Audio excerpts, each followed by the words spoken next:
So now we're going to shift gears totally for the rest of the session to human application and really talk a bit about endpoints, meaningfulness, and how we think about the assessments that we're doing on our kids and how to best understand them, support them, and be able to interpret them. So our next speaker is Dr. Sarah Nelson-Potter, and she's going to be speaking about adaptive functioning in individuals with Angelman syndrome. And one thing I would be remiss not to mention is that you may have just received 250 emails from FAST, and if you did, that was likely because of the government shutdown.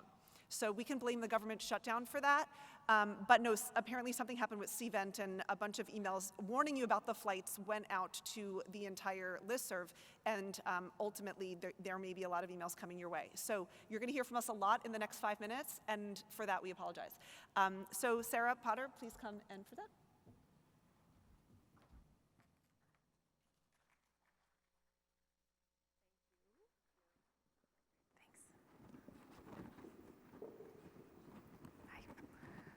Thanks, Allison, for the introduction. I'm really super happy to be here today to tell you about some of our recent work aimed at better understanding adaptive functioning in individuals living with Angelman syndrome. And so adaptive behavior refers to the everyday skills that we all need to live independently. This includes how we communicate with others, how we take care of our own personal needs, things like eating, toileting, hygiene, how we do chores around the house, preparing food, managing our daily routines at school, at work, at home, and in the community, how we interact with others socially, motor skills, and so on. And we know that individuals living with Angelman syndrome experience significant deficits in adaptive behavior that significantly affect quality of life, both for the affected individual and for their caregivers, as you all know. And this makes adaptive behavior a key target for change in therapeutic development in AS. And so many of you have participated in a Vineland assessment before, and the Vineland 3 is the current edition of the Vineland, and it's considered the gold standard caregiver-reported measure of adaptive functioning. It measures adaptive functioning in 4 domains: communication, daily living skills, socialization, and motor skills. Today we're going to talk a little bit about both receptive and expressive communication. Receptive communication being how an individual understands language, and expressive communication involving how an individual uses sounds, gestures, and words. We're going to talk about daily living skills in the personal subdomain, so that includes toileting, hygiene, dressing, and eating. We'll talk a little bit about interpersonal relationships, so that's things like early social behavior, imitation, recognizing and expressing emotions. And we're going to talk about both gross and fine motor. So we're going to talk about gross motor being how an individual uses their arms and legs for movement and coordination, and fine motor being how an individual uses their hands and fingers to manipulate objects. And so a few years ago, we had a study looking at adaptive skills of individuals with Angelman syndrome using the Vineland 2, but some significant improvements were made between these 2 versions of the Vineland. So the Vineland 3 has more items that measure early skills, which is really important for our population. It has different scoring criteria, and most importantly, it accounts for AAC use in the expressive communication subdomain, so you know how important that is. So the aims of this study are to describe how adaptive functioning changes over time in individuals with Angelman syndrome, and to examine whether changes in adaptive skills over time differ by molecular subtype. All right, so we had 331 individuals in this study. Little less than 2/3 had a deletion subtype, and it was relatively evenly split between males and females. Age at the first visit was a little bit over 11 years on average. You can see it ranged from 6 months to over 50 years of age, which is really great.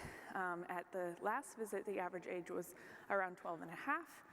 And on average, participants had 2 visits, but this ranged from 1 to 6. And so caregivers completed the comprehensive interview form of the Vineland 3 in the Angelman syndrome natural history study, in Friesius, in the brain development study in Mark Shen's lab, or at the UNC clinic. And all of these data were contributed to the latter database, and we access these data for this study. So to address these aims, we used mixed effects models with restricted maximum likelihood estimation. This isn't all that meaningful to many of you, but I'll explain a little bit why this is. So we examined Vineland growth scale values, which I'm going to talk a little bit more about in a second, in relation to the natural log of age and molecular subtype. So we use these models to account for repeated assessments from the same participants over time.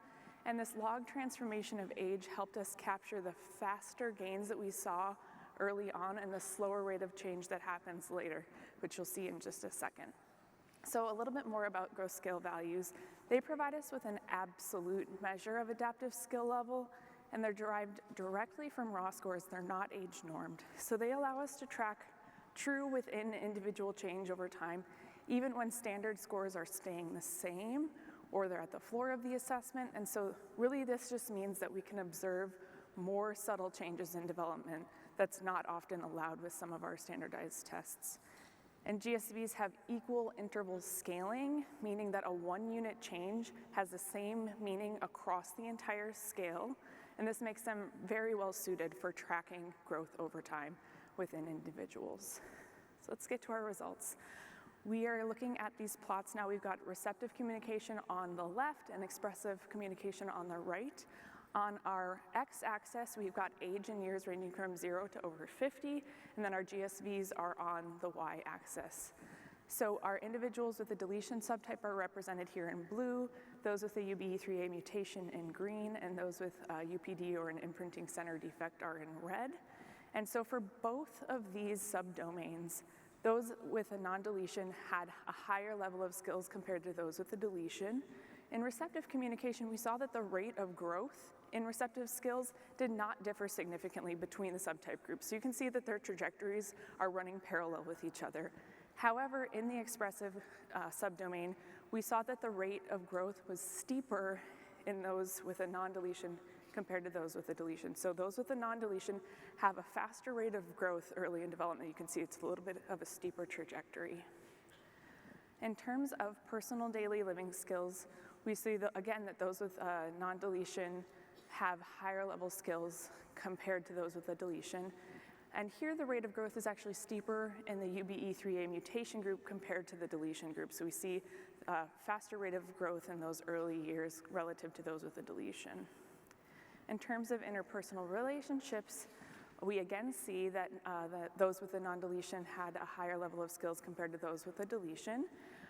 But like we saw with the receptive communication subdomain, the rate of growth did not differ significantly between the subtype groups. So again, they're sort of running parallel with each other.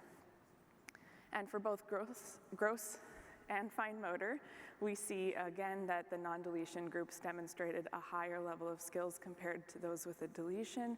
And again, the rate of growth is not significantly different between the groups. They're running in parallel with each other.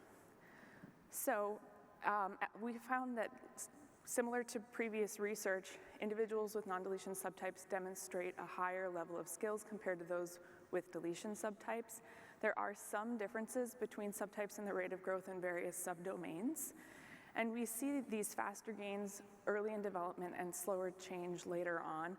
So the most rapid progress is happening early in development, and then gains become slower over time, but they are still happening. Individuals are still gaining skills, and they're demonstrating growth in all adaptive domains. And this really justifies a need for continued services, so things like speech, occupational, and physical therapies, as well as academic modifications, which can provide opportunities for sustained development.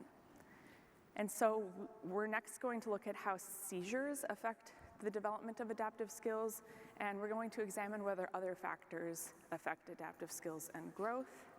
And so I just want to thank my colleagues at RTI and at Boston Children's Hospital for helping to prepare this presentation for today, Mark Shen at UNC for contributing data, the Roche team at Frisia for contributing data, and our Angelman syndrome natural history study sites.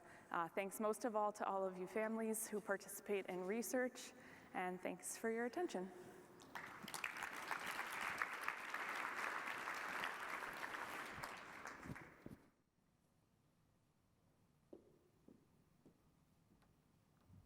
Thanks, Sarah, for that. And I think it's important for families to understand that that's information we've known for a long time, but that's been based off of the Vineland-2 and the Vineland-3. The only reason that's important for you to know the difference is because in the current clinical trials where we're trying to compare to the natural history of the disease, we need to compare it to the Vineland-3. So having this now data set is really important for sponsors as they're looking at the use of Vineland-3 in the clinical trials.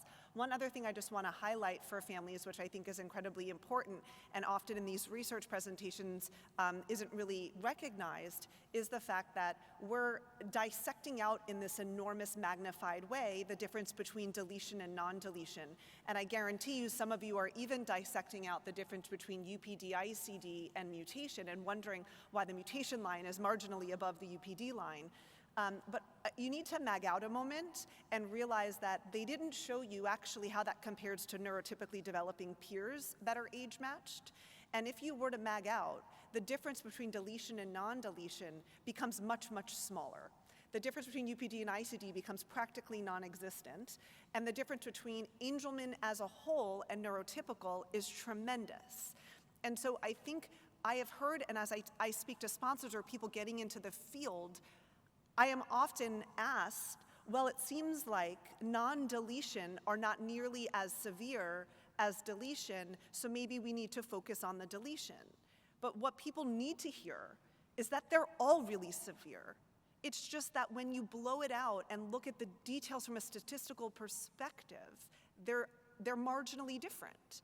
And so you can see those differences. But what I really try to explain to people is that regardless of their genotype, they're nonverbal.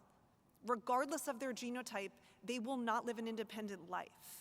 They will have challenges with self-care, and they will have challenges with fine motor and gross motor skills. Yes, they're different, but they're still quite severe. And I don't want to underestimate that and the severity of that and the implications that we all want more, regardless of the genotype. So it's important to just back it up for a moment and put it into perspective for the industry partners in the room that are thinking about how they're going to design their trials, because all of these kids, compared to neurotypically developing peers, are quite different in a very similar way. So I just want to make that very clear.